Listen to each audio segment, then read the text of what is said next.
Herkese merhabalar canlar. Bugün yine çok sık aldığım bir sorunun cevabını vermek için video çekim havasına girdim ve şu an dışarıdayım. Bugünkü videomuzun konusu gerçekten sizden çok sık gelen bir soruydu. O da şu: abi ben içerik üretmek istiyorum, içerik üretici olmak istiyorum fakat burada paraya kıyıp iPhone mu almalıyım yoksa DJI Osmo Pocket 3 benim işimi görür mü? Şimdi gelin hep birlikte bu soruya deneyerek cevap verelim ve kararı sonucunda siz verin. Haydi bakalım, videoya başlıyoruz.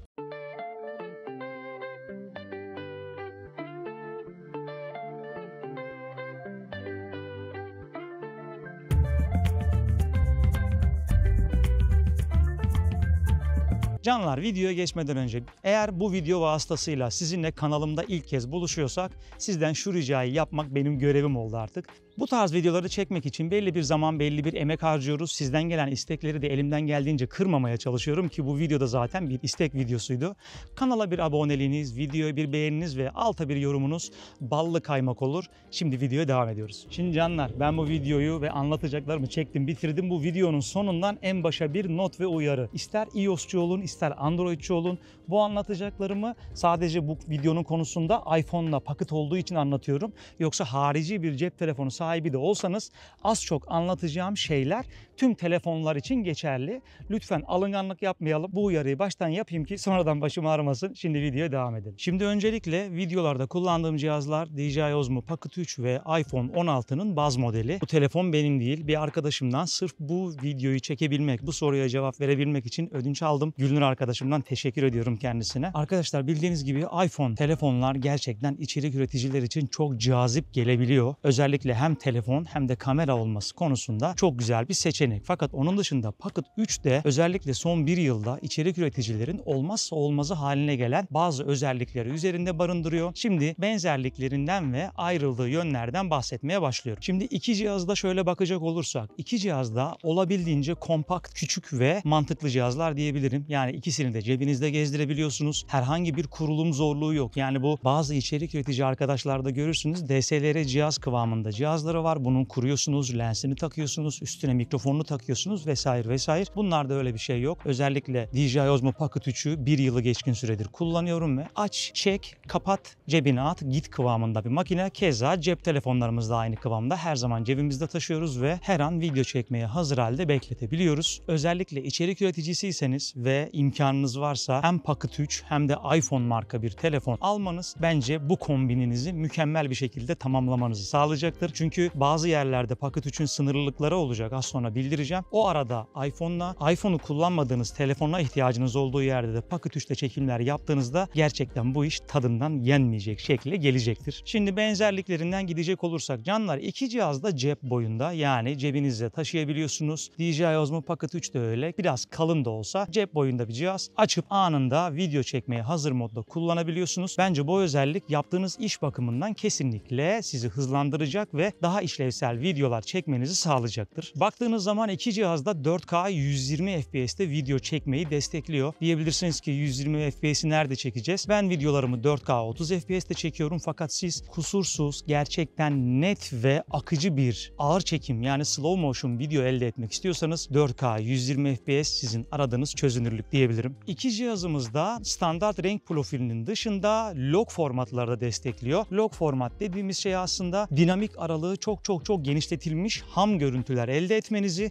ve post prodüksiyonda, yani renk düzenleme aşamasında çok daha rahat, çok daha güzel bir şekilde renklerle oynamanızı sağlayan bir özellik. iPhone 16'da ProRes log formatında çekimler yapıyorken DJI Pocket 3'te D-Log M formatında log videolar çekmemize olanak tanıyor cihazlarımız. Her iki cihazımızda da ISO, enstantane hızı, beyaz dengesi gibi birçok manuel ayarlamaları yapabileceğimiz ayar seçenekleri içerisinde geliyor. Ben DJI Osmo Pocket 3 üzerinde bahsedecek olursam genelde manuel ayarlarda video çekmeyi uygun buluyorum ki ışığı, tonu, ıvırı zıvırı her şeyi benim kontrolümde olması beni daha rahatlatıyor. Bunların dışında iki cihaz içinde birçok aksesuar seçeneğiniz mevcut. Yani manuelde video çekerken VND filtre, ND filtre, mist filtre, makro filtre gibi birçok filtreyi kullanabiliyorsunuz. Bunlar sizin çekimlerinizin daha pürüzsüz, daha doğal ve renk açısından, ışık açısından daha güzel olmasını sağlayacaktır. Keza benim zaten DJI Osmo Pocket 3'te filtre kullandığımı birçok takipçim biliyordur artık. Bu filtrelerle alakalı daha önce hali hazırda bir kanalda videom var. Özellikle DJI Osmo Pocket 3 için filtre almak gibi bir planınız varsa o videoyu da yukarıya bir yere bırakırım. En azından izleyerek fikir sahibi olabilirsiniz ki filtre takıyorsak veya takmıyorsak arada neler değişiyor diye. İki cihazımızda da alan derinliği özelliği var ki ben zaten alan derinliği özelliğini kullanmayı çok seviyorum. DJI Osmo Pocket 3 zaten vlog kamerası olduğu için içerisinde dahili bir alan derinliği barındırırken iPhone 16 ve diğer türevli cihazlarda alan derinliğine sahip videolar çekmenize izin veriyor ki bu özellik sayesinde öndeki nesneyi netleyip arkadaki nesneyi bulanıklaştırarak daha güzel, daha net ve daha soft videolar çekerek içeriklerinizi kullanıcılara daha güzel bir şekilde sunmanızı olanak sağlayan bir özellik. Her iki cihazımızın da düşük ışık performansı bence güzel. Yani bakın düşük ışıkta hareketli videolardan bahsetmiyorum. Düşük ışıklarda video ve fotoğraf performansından memnunum. Keza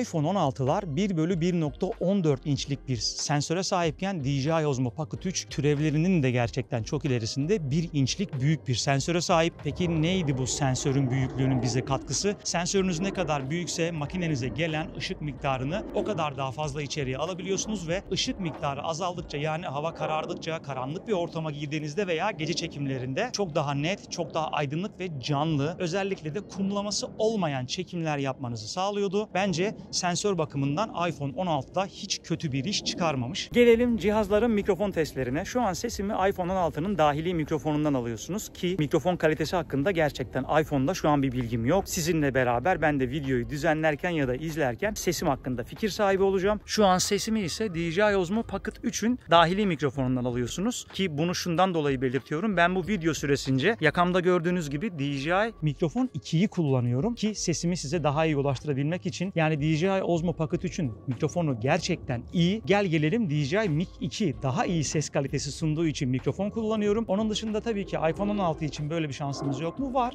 iPhone 16'lar veya diğer iPhone türevleri için de harici mikrofonlar satılmakta. Eğer siz bu işi ciddi manada yapacağınızı düşünüyorsanız ve bir iPhone'unuz varsa altına bence mikrofon takmanız önemli. Keza ben DJI Osmo Pocket 3'ün dahili mikrofonunu çok beğendiğim halde bile harici bir mikrofonla kayıt yapmayı daha uygun buluyorum. Bu da benden size tavsiye olsun. Gelelim iki cihazımızla selfie modunda görüntü çekerken açı testine. Şu an iPhone 16'nın ön kamerasından çekim yapıyorum.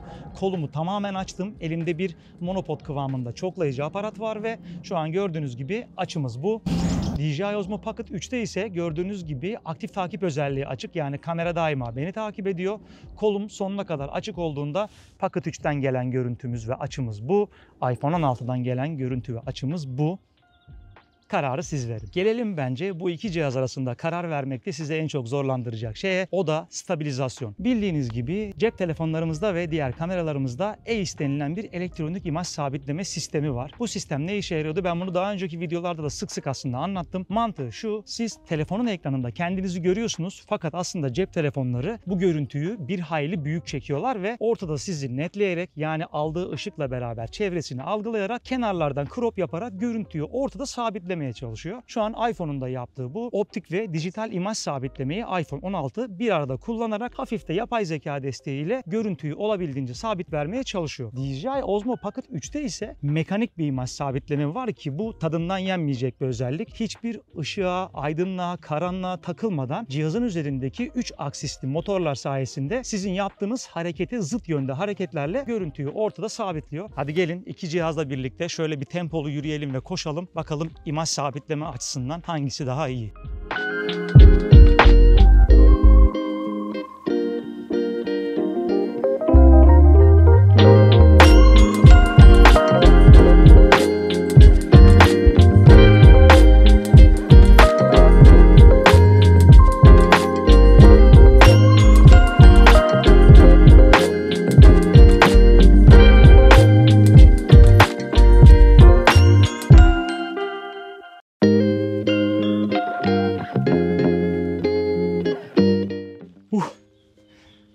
Genelde videolarda en sevmediğim test bu sarsıntı ve koşu testi olabiliyor. Gördüğünüz gibi sonuçları ben de merak ediyorum. Yani DJI Osmo Pocket 3'ün zaten sonucunun ne çıkacağını biliyorum. Çünkü ben daha önce de kanalımı takip edenler bilir. DJI Osmo Pocket 3 ile Action 4 kameraları, Action 3 kameraları, birçok kamerayı test ettim, karşılaştırdım, kıyasladım ve onlarla alakalı güzel videolarımız var. Onları da izlemediyseniz kanala bekleriz, aboneliğinizi de alırız. Bak o kadar koştuk, hayrına bir aboneliğe basıverin. Bu da benden bir istek olsun. Burada çekim yaparken şu an benim de fark ettiğim aslında bir ayrım var. Bundan da bahsetmem lazım. Canlar, bildiğiniz gibi iPhone 16 aslında hem kamera hem telefon. Yani bunu söylemem de saçma gibi gelebilir ama sonrasında ekleyeceğim şeyden dolayı bunu söylüyorum. Yani ne oluyor? Siz bir çekime odaklanırken tamam, daha geniş bir ekrandan daha güzel çekimler yapabiliyorsunuz. Fakat kenardan sürekli şimdi Gülnur hocamın telefonuna bildirim geliyor ve o benim çok dikkatimi dağıtıyor. Yani siz gerçekten bununla içerik üretmek istiyorsanız ya sürekli cep telefonunuzu uçak moduna alacaksınız ki bu da saçma bence. Çünkü cep telefonunun amacı zaten size birinin acil durumlarda ulaşması. Yani ben bu telefonu iptal edip de sadece video çekeceğim dersem uygun ve mantıklı bir tercih yapmış olmam. Öbür türlü de sürekli dikkatim dağılıyor. Yani söyleyeceğim cümleleri şu an siz fark etmiyorsunuz ama aslında 4-5 defa tekrarlayarak çekimi gerçekleştiriyorum. Ki zaten ben de bundan yıllar önce aslında cep telefonu ve el gimbaliyle çekimler yaparken sırf bu aksaklıktan dolayı DJI Osmo Pocket serilerine geçme kararı almıştım. DJI Osmo Pocket 3'ün de tabii ki kendince sınırlılıkları var. O da şu: siz